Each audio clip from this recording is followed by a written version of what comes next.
Hello everyone, my name is Roche Gallardo and one of the member of Group 5, and today let's discuss about the digital health and telemedicine, analyze the rise of telemedicine, wearable health devices, and the integration of technology into healthcare delivery system. So first let's make an introduction or the background of the digital health and telemedicine. So, digital health and telemedicine represent a pivotal advancement in healthcare delivery, leveraging a technology to enhance patient care, accessibility, and efficiency. So, this is more on innovation of the medical professionals and their daily routine. So, in digital health encompasses a broad spectrum of technologies designed to manage and improve individual and population health by enhancing the delivery of healthcare services. So here it includes the electronic health records like the wearable devices, the mobile health application, the telehealth platform, and all the AI tools for diagnostic and decision support. So this integration of these technologies aims to streamline workflows, improve patient outcomes, and empower the individuals to take charge of their health through the better access to information and services. Next is the telemedicine. So the telemedicine specially refers to the remote diagnosis and treatment of patients using telecommunication technology. So here it includes the real-time video consultation, remote monitoring of the patient vital signs, and digital communication between healthcare providers and patients. So telemedicine has become increasingly popular due to its ability to overcome geographical barriers, improve access to specialists, reduce healthcare costs, and provide time care in emergencies in rural areas where medical resources may be limited. So dito, halimbawa na lang dito yung mga apps na nagsusupport sa mga individuals or patients, lalo na yung mga impromptu emergencies. So next tayo.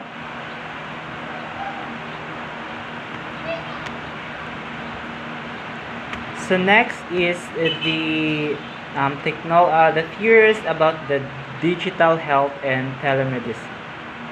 So the first is the technology acceptance model, or the TAM or TAM. So developed by Davis in the 1980s, the TAM posits that the adoption of technology is the influence by perceived usefulness and ease of use. So in this context of digital health and telemedicine, this theory suggests that the patients and healthcare providers or specialists are more likely to embrace these technologies if they are perceive them as beneficial. So example here is the the improved access to care and convenience and easy to use like a user-friendly interfaces, clear instruction. Second is the unified theory acceptance and use of technology, or the UTA. So here the building of TAM, but the UTA incorporates additional factors such as a social media influence, facilitating conditions, and behavioral intentions. For digital health and telemedicine, the UTUT suggests that the adoption is influenced not only by the individual perception, but also by the external factors such as support from peers and healthcare providers, availability of necessary of the infrastructure. So next is the diffusion of innovation. So this theory proposed by Rogers explains how new ideas and technologies spread within a society. It categorizes individuals into innovators, early adopters, early majority, late majority, and laggards based on their willingness to adopt the innovations. So in this context of digital health and telemedicine, understanding where different stakeholders such as patients, providers, healthcare organizations fall within this spectrum can inform strategies for adoption and implementation. So next is the analyzing the rise of the telemedicine. So these are the factors. We have 5 factors contributing to the rise of the telemedicine. First is the technological advancements. Here it improves the internet connectivity, mobile devices, and telecommunication technologies have made remote consultation feasible and accessible. Second is the healthcare access. So the telemedicine addresses geographical barriers, enabling patients in the remote areas or undeserved areas to access specialist care without traveling long distance. So this is also the pros of the telemedicine. Third, the conveniency and efficiency of the telemedicine. So both patient and healthcare providers benefits from the reduced travel time, waiting times, and flexible scheduling, leading to improved efficiency in healthcare delivery. So dito, kapag once kasi napupunta ka pa sa mismong hospital or medical clinic, maghahantay ka pa or something na kailangan pa ng mag-provide ng time, kailangan mo pang maghintay. So dito, in the convenience of the telemedicine, meron kang special doctors or medical specialists na magkukonsulta sa iyo. So it's very convenient and efficient.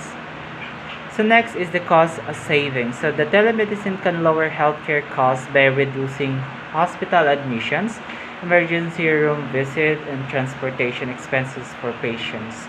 So dito kahit nasa bahay ka lang, pwede ka makipagkonsulta using your devices. Last is the factor contributing to the rise, which is the patient demand. So increasing consumer preferences for digital interaction and convenience in healthcare services has driven demand for telemedicine solution. So example ng telemedicine dito, the Teladoc Health. And actually don't know this, but Teladoc Health. So Teladoc is a prominent telemedicine provider offering a virtual visit with a broad certified physicians, therapists, and specialists across various medical disciplines. So it provides 24/7 access to the healthcare services via phone, video, or mobile app, catering to millions of patients globally. So during the pandemic or the COVID-19, the Teladoc experienced a surge in demand as patients sought remote medical consultation to avoid potential exposure to the virus in healthcare settings. So these are the example of telemedicine. So relate dito actually yung mga call center and other employees na kailangan nila ng impromptu or emergencies and consultations para sa kanilang health. So what are the pros? What are the pros of telemedicine? So first is to improve access. It allows patients to consult with healthcare providers regardless of location, promoting timely intervention and continuity of care. So gamit yung cellphone mo at nasa bahay ka lang, even though malayo ka, so nakukuha mong makapag-consult ng doctors or nurses or mga specialists, especially if you have an emergency. So it's relate talaga sa mga call center agents. The conveniency, so it offers flexibility in scheduling appointment and eliminates the need for in-person visit, particularly beneficial for elderly or disabled patients. So, yun. Third is the cost effectiveness. It reduces healthcare expenses associated with the travel and facility-based care, potentially lowering overall healthcare costs. So, kaysa sa babiyahe ka pa or gagastos, why not use your phone and access apps or a website to consult a specialist. Fourth is the enhanced care coordination. Facilitates collaborations among healthcare professionals, enabling quicker consultation and multidisciplinary care planning. So, kagaya ng example natin about the teledoc, so meron na silang iba't ibang specialists in a specific disciplinaries, like doctor of psychiatrist, or any kind of therapist or medication that you wanted. Next is the public health benefits. So these are the pros of the telemedicine.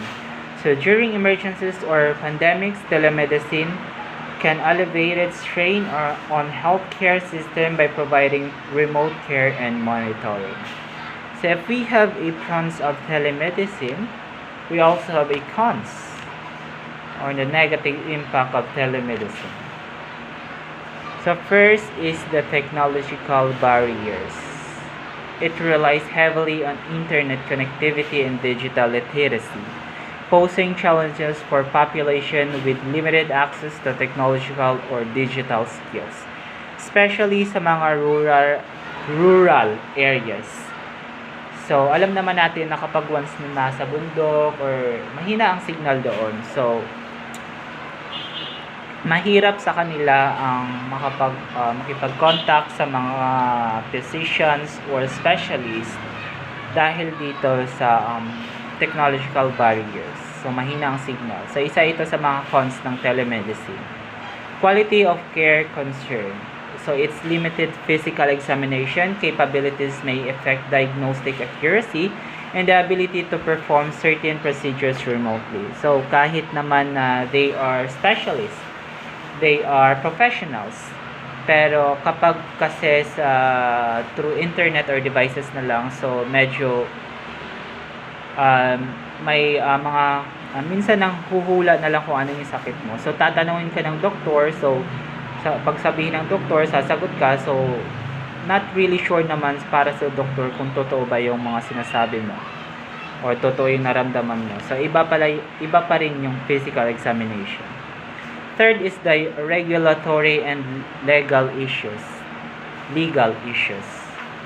Variations in telemedicine regulation across regions can complicate licensing, reimbursement, and liability issues for healthcare providers. So, relate much sa mga call center, sa mga nagpapagawa ng mga medical consultation. Fourth is the privacy and security risk. So, electronic transmission of medical data raises concerns about data breaches, patients' confidentiality, and compliance with data protection by laws. So, hindi pa naman ako naka-experience nito sa matter ng consultation ko via telemedicine. So, but here is the cons of telemedicine. So, lastly is the patient-provider relationship. Some patients may prefer face-to-face interaction for building trust and rapport with their healthcare providers. So, alam mo na, may mga iba na hindi naman basta-basta naniniwala sa mga telemedicine. Next is the impact and future directions. So, we have 4 impact and future directions. Here is the improved access and equity. Digital health and telemedicine can bridge gaps in healthcare access, particularly in underserved and remote areas. Second is the enhanced patient engagements. So by empowering patients with tools for self-monitoring and education, digital health fosters active participation in their own care. Third is the data-driven insight. The integration of AI and data analytics in digital health allows for personalized medicine approaches and predictive analytics, improving clinical decision making. Lastly is the challenges and consideration. So the issues such as data privacy, regulatory compliance, digital literacy, and reimbursement model need careful consideration to maximize the benefits of digital health and telemedicine while addressing potential drawbacks. So on our final word for the telemedicine, so telemedicine continues to reshape healthcare's delivery by leveraging technologies to improve access, conveniency, and efficiency. So while it offers numerous benefits such as expanded access to care and cost savings, challenges remains in terms of technological infrastructure, regulatory framework, and maintaining quality of care standards. As telemedicine evolves, addressing their challenges will be crucial in the maximizing its potential to enhance healthcare outcomes and patients' experience worldwide. So next report will be my next member.